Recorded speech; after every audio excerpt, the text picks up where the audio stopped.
Hey Pokemon fans, it's theJwittz here with your Pokemon trading card game fun fact of the day. Now I've got a lot of great feedback from you guys from last week and I'm really excited to push these out each week.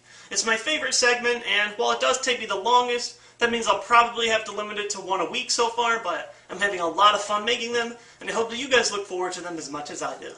Today's fun fact. Did you know that over the course of the game, when Wizards of the Coast, the first company that printed and manufactured cards for the Pokemon trading card game, ran our official game, that 4 cards were banned? Let's take a look at each of them, why they were banned, and learn a little bit about Pokemon trading card game history. The first 2 are both from the same set, and they were extremely good and often paired together. They're both in Neo Genesis, and that includes Sneasel and Slowking. Let's take a look at Sneasel first.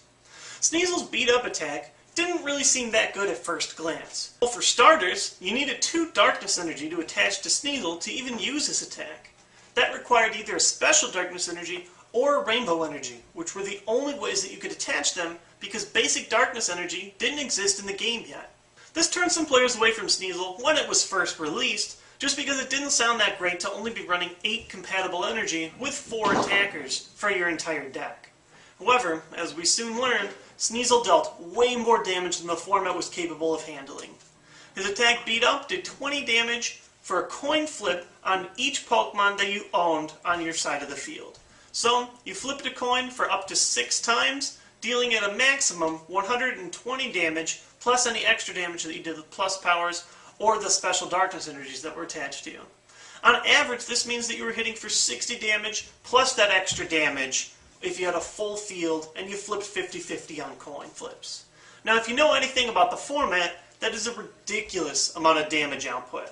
The standard at that point for doing a 2 energy attack was Electabuzz, which did 30 damage with the possibility of 40 damage on a coin flip. And keep in mind, Electabuzz was extremely good. Sneasel blew that out of the water. Now the new standard was 60 damage on those coin flips, plus the 20 more damage from special darks, plus powers, and everything else. Throw in a lot of other awesome things that it had going for it, a psychic resistance, free retreat, and no weakness, and Sneasel was a huge force. And Wizards of the Coast had to ban it pretty shortly after it was released, after it was tearing up every single tournament that it was featured in. Slowking, on the other hand, wasn't a broken card. It was just horribly mistranslated, and it'll probably go down as one of the biggest error cards in the history of the game, as far as the movement from Japanese cards to American cards. Slowking's mind game was supposed to work like this. As long as you have Slowking active, when your opponent plays a trainer card, they have to flip a coin. If heads, it plays as normally. If tails, they have to put that trainer card on the top of their deck, and they can't play it. However, when America printed this card, they screwed up the translation, and it made Slowking so much more broken than it was before. The main problem was they forgot to include the sentence, when Slowking is active. So, here's how it ended up playing out. You could have as many Slowkings as you wanted in play, and for each time your opponent played a trainer card, you flipped a coin for each Slowking that you had in play. So, let's say that you had 2 Slowking on the field and your opponent plays a trainer. That means only 1/4 of the time, based on their coin flips, will they actually get to play the trainer, and that 3/4 of the time, they'll put that trainer right on top of their deck, upside down. The game had no supporter or stadium cards, your only search was trainer cards, so to shut your opponent off from all draw, all search, all at once with just getting a few Slowking on your bench was just too much for the game to handle. 3 Slowking, and that's 1 in 8 times you'll ever get to play a trainer. Many games were decided based on how quickly your opponent could get a Slowking out, forcing you to miss all your coin flips, and usually stopping you from getting your own Slowkings out. It was pretty ridiculous, it won a ton of events, and strangely it was never errated. Nowadays, Slowking probably wouldn't have been banned, he probably would have been reprinted as quickly as possible with the rule change in a new print, and because we have better communities all around, the rule change would have spread word very quickly. However, back in the day, the game was fairly young, there wasn't as big of a community to spread that news around, and they just decided, let's just ban Slowking altogether. Now the last 2 cards weren't ones that were broken in the game, but they are interesting to talk about. The first one is Birthday Pikachu. Now this is kind of a no-brainer as to why it was banned. The text reads, for 2 lightning energy, you do 20 damage, and if it's your birthday, flip a coin, if heads, you do 50 more damage. Now, doing 70 damage for 2 energy is actually pretty appealing and pretty competitive, so some players would try and play it and pretend like it was their birthday even though it really wasn't, and Wizards just decided it wasn't worth the trouble to actually play the card and have to have players bring their birth certificate or something similar. Also, it's just supposed to be a fun card. The original Japanese print of it actually had red text on it saying that this card isn't legal for play, and I guess somebody who printed it just decided to leave that text off, or they forgot, and because of it some people were actually trying to play with Birthday Pikachu for a little while before Wizards decided, oh, well, this isn't actually a legal card. The last one is a fun card that I like to talk about it because it had all sorts of hype around it, just like Charizard did, but it wasn't actually a valuable card. That card was Ancient Mew. Now, this card was extremely elusive when we were hearing about it in America, because when Japanese scans were printed, nobody knew anything about the cards. They were extremely excited, nobody had a translation, and this card was extremely valuable when sold from Japan to America when it first came out. Japan got this card in their movie, the second movie. We heard it as Pokemon the Movie 2000. Sometimes they call it Pokemon the Power of One, but it's the movie with Lugia, Moltres, Zapdos, and Articuno, and all that fun stuff. Now, this card was released as a promotional card for us and for Japan, but I think Japan got their movie around 2 years earlier. So there was a lot of intrigue about this card before we actually got it ourselves, and then learned that anybody who wanted to go to the movie could just get the card for free. Now, there is a lot of interesting stuff about this card.